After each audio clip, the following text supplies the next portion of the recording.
suis à moitié française, ma mère est française et parisienne. Et j'ai toujours vécu à Rome. Et je croyais, j'avais ce désir de porter ma famille à Paris, puisque chaque été on allait en Bretagne, en France, à Paris. Et donc on est parti pendant une semaine, en octobre, pour faire ce voyage tous les quatre, qui a été horrible. Oui. Horrible. C'est vrai. Ah oui. Quand on est arrivé, on a tout de suite pris un abonnement au métro de Paris. On a dit, j'étais avec mon mari, on a dit, on est en chaise à roulettes, est-ce qu'on peut prendre l'abonnement? Est-ce que ça fonctionne? Oui, oui, madame, bien sûr. On a pris l'abonnement et on a pris l'ascenseur et on a vu que c'était impossible l'accès dans le métro parce qu'il y avait une énorme marche.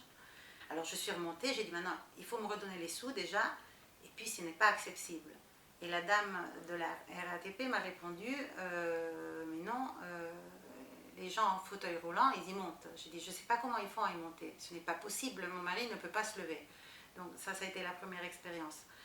On a passé vraiment une semaine très très dure.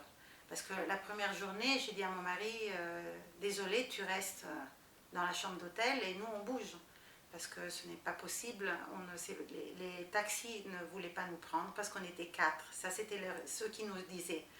Mais je ne sais pas. Je pense que c'était plutôt le fait de la chaise à roulettes, c'est encombrant, il ne voulait pas que Giuseppe se mette à côté devant, à la place du conducteur, à côté du conducteur, et il ne peut pas rentrer derrière, il n'y a pas assez d'espace, donc chaque chose était un énorme problème.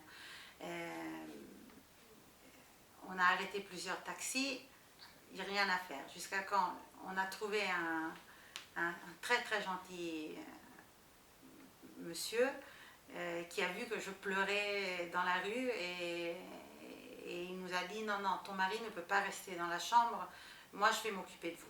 Donc il nous a vraiment aidés, on a trouvé une personne gentille. Pour ceux qui regardent tout le reste, les restaurants, sauf les musées, le restaurant, les transports, ça a été vraiment, vraiment, vraiment l'horreur.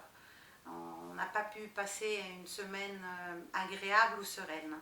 Et on n'a pas eu du tout de l'aide, à part ce monsieur conducteur de taxi, on n'a eu aucune aide.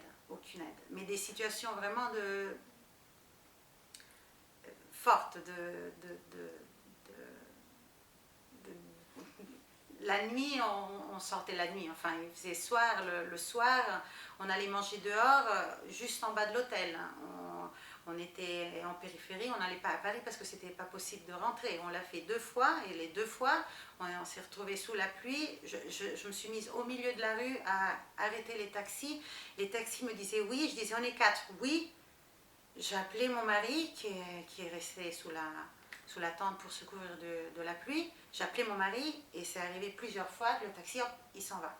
Il nous a laissés à pied, hein les garçons. Oui. C'était vraiment, vraiment dur. Et surtout, horrible, ouais. Et surtout, j'étais sûre, mais sûre que par rapport à Rome, c'était complètement différent. Mais ça a été presque pire. Parce qu'ici, au moins, de temps en temps, tu trouves des gens qui sont gentils et qui t'aident. Là, c'était vraiment une arrogance et une presque méchanceté qui était incroyable. Donc vraiment, à Paris, on a dit, malheureusement, ou j'y vais toute seule avec les enfants, ou on n'y va plus. Lui, à Paris, il ne mettrait jamais plus les pieds, ça c'est sûr.